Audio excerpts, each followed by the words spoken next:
What's up, guys? It's Jill. It's Friday night, and I have an event on Monday, and it is a Minecraft build. And I don't know if it's my marketing or the fact that I didn't pay Facebook marketing to put an ad out, um, but the idea of the build was so that kids could come and actually create like a Minecraft village. And I have boxes and I ordered a cake and I was gonna do like a make your own sandwich for lunch. And I only got one child. And I don't know why that is. The the plan was for the artistic kids to draw on the boxes and make their own box, and I had tarps and tape so that we could put things together and make like a huge fort. And I really like, my kids love to make forts, so I really hope that you guys are doing that at home, because building shelter is important. And as things are shifting and changing, I know that everybody wants to be playing Minecraft and on their screens, right? But life skills like being able to maneuver things and put things together and stack things to build the shelter is really, it's important, guys. And not just because there's a lot of things going on in the world, but what if there were ever like a natural disaster? Can our kids do those things? Do they have any skills? Can they tie knots? And that's really what like scouts was for, right? And a lot of kids don't do that either. So I was pretty excited. I don't know what's happening, but someone mentioned to me that some of it might be that I've been speaking a lot of truths lately, right? But that's hard because for like a year now, a year at least, I have been talking about like language cleanses and ethnic cleanses and historical cleanses. And so here we are, a year after I made a video about changing the alphabet song. Now the president is like, well, we're going to go through the Smithsonian and we're going to go through the art and the history and we're just going to change things that we don't like. Friends, that is a cleansing. That is part of genocide, basically. It's part of the erasure of culture and history, and moving forward into very ominous times. Okay, and we've seen this play out before in history. So this isn't anything new, but it's happening very quickly, and it's very concerning. There are a lot of things that are moving around us right now. So I don't want you to think that I'm, off my rocker when I say, hey, there are naturopathic doctors and there are homeopathic doctors, because we really, really have to understand that time is cyclical and it moves like the double helix of our DNA. And there's really a reason for that, because every time that we're evolving forward, we're also moving backwards, right? So when we start looking at medicalization and the fact that, they're made from oils, right? We're taking pharmaceuticals that are made with petroleum and wondering why people are more sick. And we're gobbling all of these prescription mental health pills instead of going outside. We've been sold that we should be afraid of the sun. The sun, friends, the sun is life sustaining. It's how we used to grow our food before we started eating plastic, right? So there's a lot of information that is going to have to start coming back to the fore, okay? Um, herbal decoctions. What can you take for a headache, or what kind of oils and scents can you use if you have a headache? What are we putting on rashes? What are we taking to detox the body?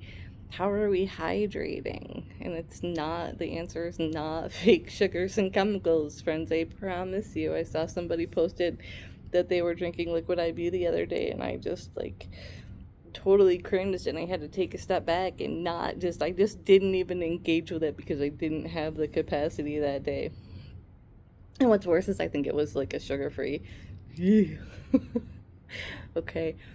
And I don't think that I'm crazy. I think I'm just maybe ahead because I come from a previous time. And I know that sounds nuts too, but unfortunately or fortunately, I have incarnated here before, and I know that, and I know that I've seen a lot of things play out, and I know that that's why I guess I chose to incarnate at this time so that I could be here and be like, hey, we're headed in the wrong direction, or hey, this is gonna go this way, and we're not gonna appreciate that down the road, right? And I said that tonight to someone. We were talking about, gas fixtures and homes and how we used to feed gas in. And then I sort of brought up the, like, we used to have to ration the gas, or at a certain time of night the gas would be decreased. And again, a year ago I made a video about that same thing. But I'm really concerned that with, like, the installation of the smart meters and the boosting of the smart grids, that humans are going to be the first ones that are going to be limited in our power usage when they have to keep things running, like the digital currency and the AI, especially for surveillance.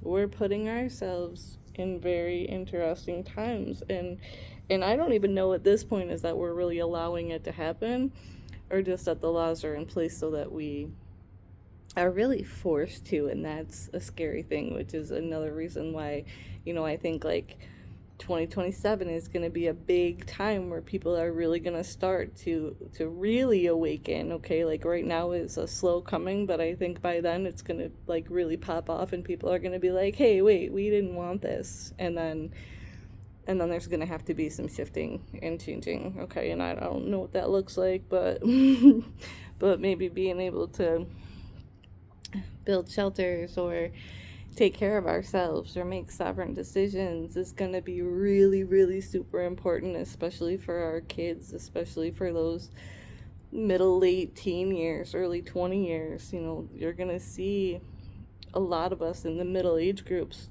tending to the youngest and the oldest of the crowd because, well, that's just how society is supposed to work. But in this technological age, we've sort of gotten away from that. And why is that? Well, because everything is automated and everything's done for us right now. And where are the jobs? Well, the jobs are in healthcare. And we really saw a big shift in healthcare, and we saw a lot of people in healthcare really wake up during the COVID pandemic, and, super grateful for that. If there was one thing that did come from it, it was that a lot of people started to pop open and go, wait a minute, maybe we have to start doing things differently. So I know that we live in a small town, and I know that when I start asking questions about, like, where are the naturopathic doctors, that people go, what is she doing? And it's letting you know that you have options, and that a lot of holistic care is whole body care, it's whole self care, it's understanding that every system in your body is intertwined with your mental health, your gut health, your oral health, your vision health. Like, all of those things are coming from central systems, the central nervous system, from the brain stem. We're keeping autonomous systems running, like the breathing and the heart, right? So there's a lot, guys. It's a lot. But really, I'm just sad that people aren't signing up to come to the Minecraft camp, because I really thought a team build would be cool. My kids live to build things. We used to build all kinds of forts, inside, outside, in the snow. We did Legos. We had a huge Lego city at one point. But a lot of kids that I see nowadays, they don't have that creativity, and I guess I'm almost like begging and pleading, because kids have it. It's innate, okay? And we're, like, breeding it out of them. We're doing them a really big disservice when we're handing them screens at home and at school and at the gas stations and. Okay, screens are not real life, and especially with AI, it is gonna become so much harder to decipher what is real and what is not. And so many things that I'm seeing being shared on the internet right now are AI, and people aren't catching it, and that is troublesome. It's troublesome. So real life is still available. If you get a chance this weekend, please go out and do something. Ground yourself in nature, take your shoes off, walk around barefoot, get some real sun on you, absorb some vitamin D. Maybe skip the toxic chemicals, no Botox in the face, just for a weekend. See how it goes. Drink some water. I don't even know where to tell you to get that, because I went to a Wasco Lake today, and it's been about 5 years, and God is like, don't even, like, we're not putting our big toe in that water, and that's hard for me because I still have to bathe in that water and brush my teeth in that water. Um, and I know that we're fighting to keep that safe too, and this just got way tangent-y, and I didn't mean to do that, but yeah, again, that's another big cycle. Once we're fighting with ag, we're fighting with Monsanto, and they're part of the problem. Since like the 1930s, they've had us really in the bag. So if you guys have questions, if there's anything on your mind that you want to talk about, if you want to talk about spirituality, if you want to talk about religions, if you want to talk about the water, if you want to talk about your kids, if you want to talk about the upcoming school year, I'm here for it, guys. Like, this is why I'm here, and that's not a joke. It's why I'm here. So I did throw a deal out on the Minecraft camp, $20. It saves you 10 off the price in Eventbrite, and Venmo me, PayPal me. I have room for 4 more kids, and I would love to see a team build. I would love to see what they can create, and special shout out to Cases Unlimited, who totally hooked me up with boxes. I